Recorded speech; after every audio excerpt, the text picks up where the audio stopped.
Time now for a bottom line look at the various tax increases that companies and high earners face under the House bill. Robert Frank joins us right now with more on that. Good morning, Robert. Good morning, Becky. There are actually dozens of tax increases in this House bill, but for high earners and companies, there are really 6 changes that matter the most. Now, on the corporate side, the biggest new corporate minimum tax, that's the biggest change. It's a 15% minimum tax on book income, and it applies to companies with $1 billion or more in annual profits. That's going to hit around 70 companies, including Amazon, Facebook, FedEx, and GM. There's also a new minimum tax on foreign profits and a lot of changes to intellectual property and foreign tax credits. And of course, there is that 1% tax on corporate stock buybacks. Now, on the individual side, there's that new 5% surtax on income over $10 million and 8% on income over $25 million. So that's going to affect the super high earners. Now, that 3.8% net investment tax that right now that only applies to individual earners, that's going to now apply to pass-throughs and business income over $400,000. And of course, the bill makes permanent the limit on business losses that exceed income for non-corporate taxpayers.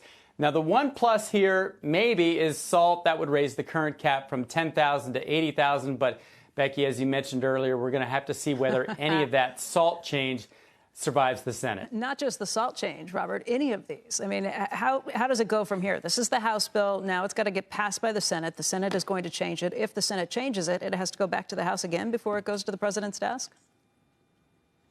Exactly. And we know that the SALT change, given the opposition by Bernie Sanders and others, is going to change. Maybe it's going to go to the Sanders plan of only applying to income over $400,000. And then there's additional talk of changes on the immigration side. But this House bill really targets companies that have high capital investment and a lot of stock-based compensation. And on the individual side, the people who will pay more are mostly these small business owners and pass-through owners. So we'll see whether any of that survives in the Senate. I mean, it's such a jumbled mess, and these are the fine details that get buried in hundreds, if not a couple of thousand pages of legislation. Are we even going to know what it is until after it gets passed?